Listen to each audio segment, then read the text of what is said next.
सुख दे दे, समृद्धि दे दे, वैभव दे दे, संतान दे दे, ये मानते हैं। यही है ना सारी आरती, सारे मंत्रों में भी यही है, दियो यो ने प्रचोदयात्, मेरी बुद्धि को प्रकाशमान कर। और इसी में से सीख लो, जिसने बड़ाई करनी सीख ली उसके सारे काम हो जाए। सासू से बहू की बड़ाई करनी सीख ले और बहू सासू की सीख ले, और काम बिगाड़ना हो तो भाई बुराई करनी सीख ले। बुराई का कोई मंत्र है? बुराई की कोई किताब है? कोई किताब नहीं। सारी किताबें, सारे मंत्र एक ही बात के हैं कि प्रशंसा कैसे की। इसलिए जो इन्होंने पहली बात यह सिखाई, डेरे में आते ही सम्मान पत्र देंगे, यह बात आप भी सीखी। दूसरी बात, सारा अध्यात्म एक ही बात कहता है भाई, भारत में सबसे ऊंची कोई मांग है, वैल्यू है, भगवान से मिलना नहीं, सबसे ऊंची वैल्यू है मुक्ति। हर कोई आदमी भगवान से मिलकर भी क्या चाहता है? मुक्ति। और मुक्ति दो तरह की है, एक है आपका मन आजाद रहे, मन की मुक्ति, और एक है शरीर की मुक्ति। तो मन की मुक्ति तो हम ऐसे ही अपने ख्यालों में ही मन को बांधे रखते हैं। एक बार मेरे को बड़ा ऐसा लग रहा था कि बड़ा ऐसा दिन है, बड़ा तनाव है, बड़ा काम है। फिर मैंने ऊपर में देखा, मैं ऊपर तो बोझ क्यों मैं को नहीं, तू ही मान रहा है। तो जब ऐसे मन पर बोझ लगा ना, तो एक को ऊपर ने देख लिया, तो बोझ ऊपर क्यों नहीं, आप बेशक मान्य रहे। तो मन का बोझ तो ऐसे ही होता है, हम मान लेते हैं तो बोझ हो जाता है, हम मान के उसको छोड़ देते हैं तो बोझ छूट जाता है। तो मन का बोझ तो सारा कैसा है? मानने का है। और संत कहते हैं अपना मन का के समझाना, कहते हैं ना। इसलिए मन का बोझ तो केवल मानने की जरूरत ही नहीं है। शरीर के बोझ के बारे में बात यह है भाई, ये कहा है संतों ने, योग कर्म सुकौशलम, ऐसा कर्म कर जो आपको बंधक ना बनाए।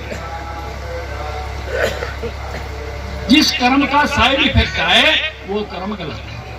ये बंधन किसका है? किने बांध रखे?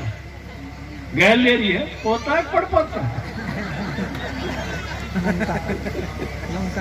यही बंधन, यो मन का बंधन। यो बंदी छोड़ कौन सा? यो बंदी यो है जो बोल रहे हो। छुड़वाना किसने? यो तुमने छुड़वाना। कृपा किनकी होनी है? संतों की होनी है, डेरे की। जब भी बंदी छोड़ महाराज की जय बोलो तो समझ में आ जाना चाहिए कि बंदी कौन है और छुड़वाना किसको है।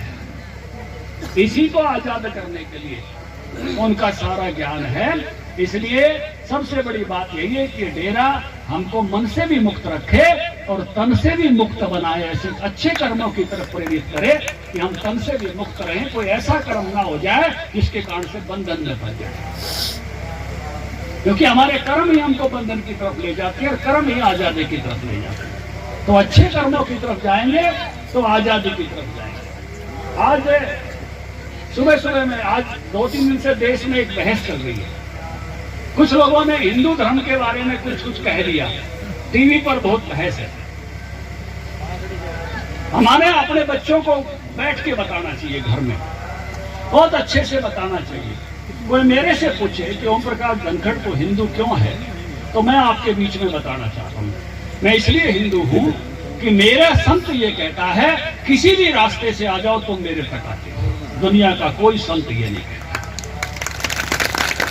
दुनिया के हर संप्रदाय, हर पंथ कहता है मेरे रास्ते से आओ तो ठीक है। मेरा संत कहता है किसी डेरे से, किसी भी रास्ते से आ जाओ तुम मेरे तक पहुंच जाओगे। ये आजादी भारत में है और मुल्कों में नहीं है।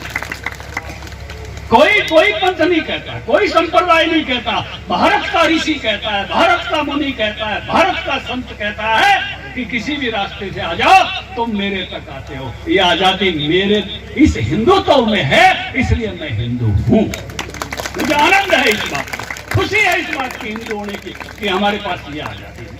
मुझे एक और आजादी है जो औरों को नहीं। मेरे संतों ने किसी किताब को आखिरी नहीं कहा, ने कहा कि रामायण आखिरी है, नहीं कहा गीता आखिरी है, नहीं ये ग्रंथ साहब आखिरी है, नहीं। मेरे संतों ने कहा कि हमारे पास जितना ज्ञान था हमने दे दिया, और उससे आगे कहा नेति नेति चरैवेति चरैवेति, आगे तुम बढ़ो, आत्म दीपो भय, अपनी आत्मा के प्रकाश में बढ़ो। हमने जितना ज्ञान था दे दिया। हमारे ऋषियों ने हमको किताब में नहीं बांधा, हमारे ऋषियों ने ये नहीं कहा कि मुझे जो ज्ञान है वही आखिरी है। उन्होंने कहा तुम आगे जाओ, नेति नेति और आगे, चरैवेति चरैवेति। कबीर भी आखिर में कहता है कासे कहूं और किसे सुनाऊं, मन में समझ समझ रह जा। कोई सीमा नहीं हमारे यहाँ, हमारे ऋषि ने बांधा नहीं, हमारे ऋषि ने आजाद किया, क्योंकि हमारे यहाँ सबसे ऊंची वैल्यू क्या है, मुक्ति है। उन्हें बांधने का काम ही नहीं किया, उसने आजाद करने का काम किया। इसलिए मैं अपने बच्चों को समझाओ कि आप हिंदू क्यों आपको इसमें से आनंद है, इसमें से सुख है, ये बताना पड़ेगा अपनी पीढ़ियों को। कई बार हम बताते नहीं है और बच्चे भी इस कारण से समझ नहीं पाते। क्या धरती का कोई ऐसी जगह है जहां कोई इतने खुल के कह सके?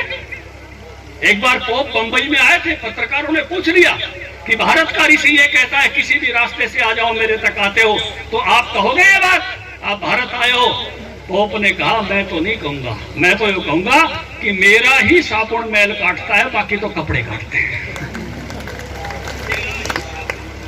बाकी भी धर्मानुयायियों से, पंथानुयायियों से पूछ कर देखो जो धरती के और इलाकों में है, नहीं कहेंगे। लेकिन भारत का ऋषि कहेगा किसी भी रास्ते से आ जाओ, मेरे तक आते हो। इसलिए डेरे बनाए तो ऐसे भी बनाए कि चारों रास्ते खोल के रखे, किसी भी रास्ते से आ जाओ, सिंबॉलिक रूप से बनाए। किसी किताब को यहां अंतिम नहीं कहा कि चरैवेति चरैवेति देती देती। इसलिए अपने इस आजादी को समझो, ये आजादी किसी और जगह नहीं है। आत्म दीपो भय, ये मंत्र यही है। हर व्यक्ति ईश्वर है, ये यही है। जब भारत के प्रधानमंत्री नरेंद्र मोदी जी 2014 का चुनाव लड़ रहे थे तो एक नारा लगा, हर हर मोदी घर घर मोदी। कुछ छोटे मन वाले लोगों को ऐतराज हो गया कि ये नारा क्यों लगा। इस देश के संतों ने बैठकर, इसके देश के ऋषियों ने बैठकर, बनारस में बैठकर लगातार चर्चा करके ये फैसला किया, अगर हर जीव में भगवान शिव है तो किसी के लिए भी ये नारा लग सकता है, आपके लिए भी लग सकता है। हर में अगर परमात्मा है, हर जीवन से अगर परमात्मा का अंश है तो कोई किसी के लिए नहीं रोक सकता। ये सबके लिए खुला है। ये भारत है, ये भारत का खुलापन है, ये भारत का बड़पन है। इसलिए भारत का जो वैशिष्ट्य है उस वैशिष्ट्य को जानो, समझो, उससे जुड़ो। यहाँ के उपनिषद क्या कहते हैं, यहाँ के वेद क्या कहते हैं, यहाँ की गीता क्या कहती है। यहाँ दो तरफ लोग बैठे हुए हैं। एक तरफ लोग बैठे हैं जिनको हम मुनि कहते हैं, एक तरफ लोग बैठे हैं जिनको हम गृहस्थ कहते हैं। गीता में भगवान कृष्ण कहते हैं मुनि वो है जो ये विचार करता है कि सबके खेत में पानी आए, आम गृहस्थ वो है जो ये विचार करता है कि मेरे खेत में पानी आए। मुनि वो है जो सोचता है कि सबके खेत में फल लगे, आम गृहस्थ कहता है कि मेरे खेत में फल लगे। और इसलिए कृष्ण कहते हैं जब गृहस्थ का दिन होता है तो मुनि की रात हो रही है, मुनि का दिन होता है तो गृहस्थ की रात होती है, कि दोनों के सोच में अंतर है। एक सबके लिए सोचता है और एक केवल अपने लिए सोचता है। ये यहाँ की मेरी वाणी है कि आप लेवल चेंज करिए। आप मुनि हैं तो आपका लेवल चेंज होना चाहिए। आप सबके लिए सोच रहे हैं तो मुनि, सबके लिए सोच रहे हैं तो ऋषि है। सरकार में बैठे हुए लोगों का भी यही चिंतन है। हम ईश्वर को देखते हैं। कोई मेरे से पूछे ओम प्रकाश धनखड़ आपने परमात्मा को देखा? मैंने कहा देखा है। अपने कार्यकर्ताओं में ने ईश्वर को देखा है और जनता जनार्दन में उसके विराट रूप को देखा है। हम जनता में ईश्वर को देखते हैं। हम ये मानते हैं कि सरकार में बैठे हुए लोगों की भूमिका भरत जैसी है।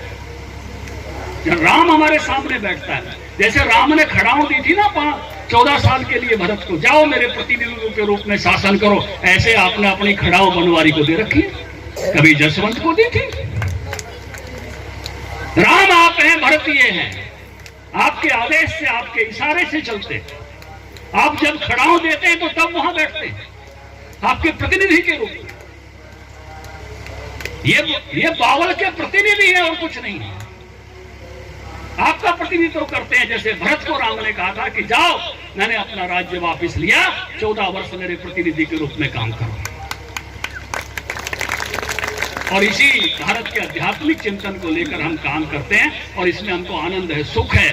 किसी को तकलीफ है तो हमको कोई दिक्कत नहीं है। भारतीय जनता पार्टी की विचारधारा हिंदुत्व की विचारधारा है, सांस्कृतिक राष्ट्रवाद की विचारधारा है। इसी से किसी को तकलीफ भी है तो हमको कोई दिक्कत नहीं। हमको इसमें सुख है, गर्व है, गौरव है, आनंद है। ये हमारा विचार है, क्योंकि हम ये मानते हैं कि यही धरती का सर्वश्रेष्ठ विचार है। कोई ऋषि छूट नहीं देता, जैसे मैंने शुरू में कहा, किसी भी रास्ते से आ जाओ मेरे तक। कोई ये नहीं कहता कि कोई, हमने जैसे कहा कि चरवैती नेति नेति। जब यूरोपियन लोगों को ये बात समझ में आई तो वो अपने ज्ञान को चर्च में से यूनिवर्सिटीज में ले गए। आज उनके चर्चों की जिक्र नहीं है, उनकी यूनिवर्सिटियों की चर्चा है। वहां का सेकुलरिज्म चर्च से बाहर निकलने का सेकुलरिज्म था।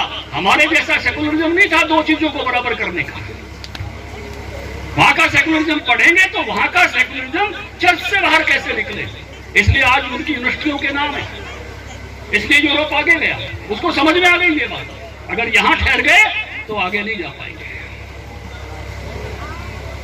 उन्होंने ज्ञान के लिए रुके नहीं, अपनी किताब को केवल धोख मारने के लिए रख लिया। नमस्कार तो करते हैं, लेकिन ज्ञान कहाँ उनका? यूनिवर्सिटियों में चलता है। इसलिए ऑक्सफोर्ड, हार्वर्ड उनकी यूनिवर्सिटियों के नाम है, उन्हीं की चर्चा होती है आज। इसलिए मेरे ऋषि ने तो पहले ही कहा है, चरवैती नेति नेति। अपने इस जो महानता है, अपने इन संतों की वाणी की कमी किसी में भी आ सकती है। किसी एक दो की कमी को देखकर दुखी मत हो जाना। हमारे तो पहले बताया है, ये जो सांप के सांप थे और पुण्य की सीढ़ी थी, ये 100 का तो बाद में बना दिया। कौन सा सांप खाएगा तो कहां जाएगा? वो पुराने धर्मयुग में भी एक बार छापा था उसको, अभी भी आप गूगल पर ढूंढोगे तो मिल जाएगा। 125 का खाएगा, किसी को भी सांप खा सकता है। गलती करेगा तो नेता को भी खा सकता है, किसी महात्मा को भी खा सकता है। और फिर वो सांप खाएगा तो बता रखा है कहां जाएगा। इसलिए 2-4 को सांप खा गया तो सबको मत मानो। सीढ़ी भी यही लोग चढ़ रहे हैं। गुणों से बढ़ोगे तो सीढ़ियां चढ़ जाओगे, धैर्य से बढ़ोगे, संयम से बढ़ोगे, मधुर वाणी से बढ़ोगे, परिश्रम और पुरुषार्थ से बढ़ोगे। ये सबके लिए समान है। तो किसी भी पद पर कहीं तक भी गया, सबके लिए एक समान है। मुझे यहाँ आने का मौका दिया, मैं सबका आभार व्यक्त करता हूँ। और मुझे संतों के सानिध्य में आकर जो कुछ मैंने कहा, मेरा नहीं है, संतों का ही है। इनके आशीर्वाद से ही निकलता है, इनकी प्रेरणा से ही निकलता है। इसलिए मेरा नहीं मानते हुए जो भारत का है वही मैंने कहा है। मेरा इसमें कुछ भी नहीं है। जो भारत का है उसी को दोहराया है, क्योंकि भारत है ही ऐसा। भारत है, किसी ने कहा है भारत के बारे में, जहां भी दुनिया में सत्य की खोज हो रही है वही भारत है। बोल बंदी छोड़ महाराज की। और बंदी कौन सा ध्यान में आ गया ना? छुड़वाना किसको? बोलो संत गरीबदास महाराज की।